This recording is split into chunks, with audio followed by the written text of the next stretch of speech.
Yo, what's up guys, it's NLW Figs here, back again with another video. Today, another best of the month setup. I did one in September and some of you guys seem to really enjoy it, so I thought I'd bring it back. And also I enjoyed making it and just kind of giving you my thoughts on wrestling over the past month. I know we're about a week and a bit into November, but I just wanted to talk about October and a couple of big moments that happened. But before I get into this action figure setup, make sure you like the video if you enjoy it and comment below what is your favourite moment of the past month in wrestling. And as always, remember to subscribe to NLW Figs. So without further ado, let's get into it, and we'll start with one of the biggest stories in wrestling over the past month, and that is the saga between Becky Lynch and Charlotte Flair. Now, they were supposed to have some sort of silly, title exchange over the WWE draft, and unfortunately it did not go to plan. I know that Becky Lynch didn't want to look weak, and neither did Charlotte. I know that both women weren't too happy with the title exchange, and I'd have to agree with them. I think it's a silly way to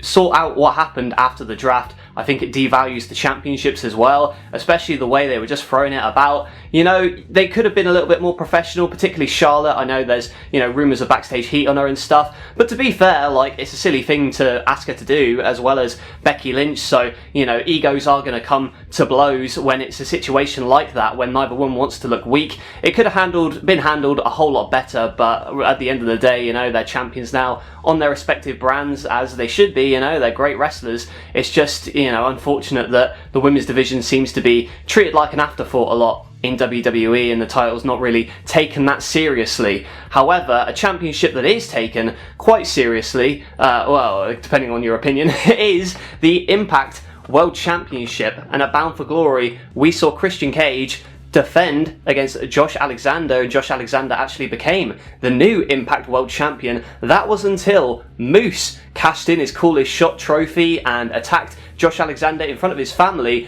and now Moose is the new Impact World Champion. Cut a scathing promo on all the wrestlers in the world at the moment. You've got your Roman Reigns, your Kenny Omegas and all that. Moose shooting on all of them, and it kind of reminded me of Taz back in ECW when he shot on Goldberg and Stone Cold Steve Austin, saying he was the real champion and all that. So it's interesting to see where Moose is going to go from here. It's a shame that Christian Cage isn't in Impact anymore, but hopefully he shows up a little bit more on AEW TV. And they've got that working relationship, or did have that working relationship. Seems to have come to a close now, and they're partnered with New Japan Pro Wrestling, and we'll move on to New Japan Pro Wrestling next. The G1 final between Kazuchika Okada and Kota Ibushi. Now, I have not seen this match yet. I know they've had great matches in the past, and I know that they were on the way to having an all-time classic in the G1, but unfortunately Ibushi got injured partway through and they had to stop the match, so that's a real shame for him, and also for the tournament itself. Okada winning the tournament by referee stoppage. Hopefully they have a rematch down the line, but a good thing that's come out of this, a silver lining, is that Okada has brought back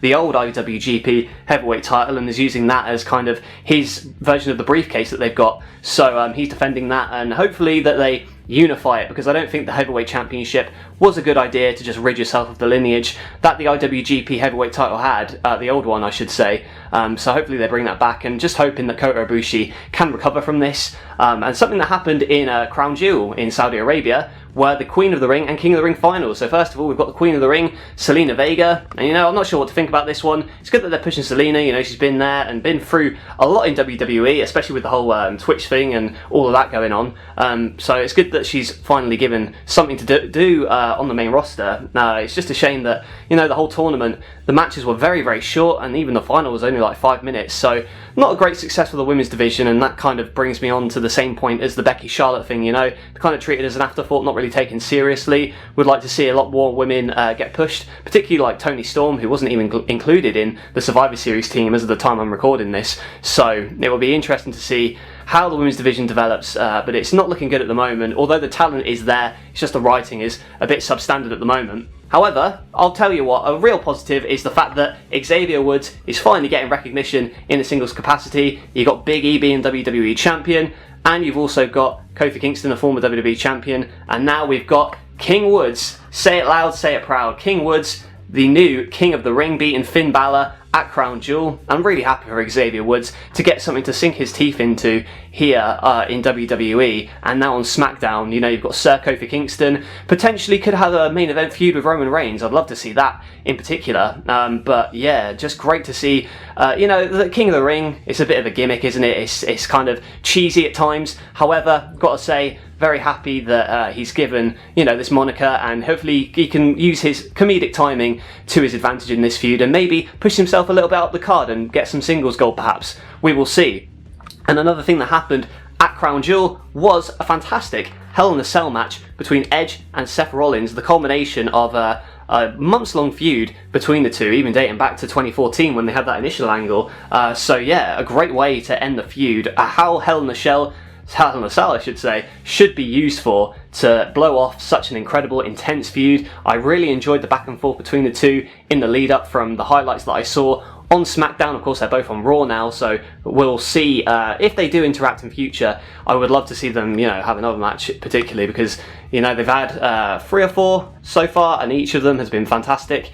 Hell in a Cell probably the best of them all, but Seth Rollins, you know, that great bump through the table, and then Edge finally besting Seth Rollins. You love to see it, and a great series between them. And a not so great series, but a match that I know surprised a lot of people was Goldberg and Bobby Lashley in Crown Jewel. So Lashley, just the latest victim of Goldberg. You know, the title wasn't on the line, and it was what it was. It was short, it was what it needed to be, and Goldberg looked fine. It's just, I don't really need to see Goldberg back in a WWE ring again, even though the ending was kind of cool. You know, I'm done with Goldberg for now. I hope he can retire and maybe, you know, enjoy his later years as a active performer. So yeah, fair enough, it was what it was. And we'll move on to something a little bit more serious. We've got Jon Moxley, GCW champion. Now the reason he's here is because of the great death match he had with Nick Gage for the GCW title, which he ended up retaining over Nick Gage. So that's great for Moxley, but obviously entering inpatient alcohol treatment program, so rehab. He's you know, he's fighting, and I'm glad that he's getting the help he needs, and he's hoping that Jon Moxley gets better sooner rather than later. We're all wishing you well, so good on you, Mox, for getting some help, and yeah, hoping for the best for him. And moving on from Mox, we've also seen some new faces in AEW, including Bobby Fish. You can see at the back there, making the jump from NXT, has had a couple of bangers against Bryan Danielson and Sammy Guevara, and also CM Punk, in fact. So he's really had a lot going for him in AEW thus far. And another debut in AEW is the King, Minoru Suzuki. So we've seen him last month interact with Moxley, and now he's gone after Daniel Bryan, or Bryan Danielson, in a banger of a match on the Rampage buy-in a couple of weeks ago. Just beat the hell out of each other, and Bryan, every match he's had has been good to great. Bryan Danielson having one of the best runs of any wrestler starting in the company ever, and yeah, just beat the hell out of each other, particularly a massive stiff shot from Suzuki to Bryan midway through the match. Bryan ended up winning, but yeah, great to see Suzuki and Bryan finally go at it once again after, you know what, I think the last match they had would have been like 2004 or something like that. That's one of the statistics that I saw, but yeah, great to see those two go at it. And another AEW feud that finally culminated was the feud between Brock Anderson, you know, he's involved too, but it's Malachi Black and Cody Rhodes, and you can see he hit the Tiger Driver 98 onto Malachi Black, winning the feud overall. I don't know how to feel about this one. I know that Cody Rhodes has said he's going to stay face forever. I'm not so sure about that, you know, never say never. We've seen Roman Reigns, you know, I'll get to that in a moment.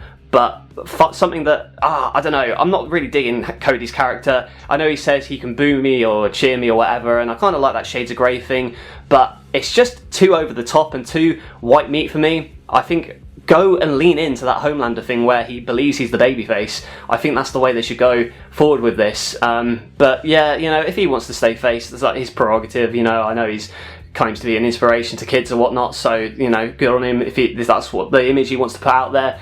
But yeah, it's just not doing it for me. But Malachi Black will be fine. Still a good match, regardless of that.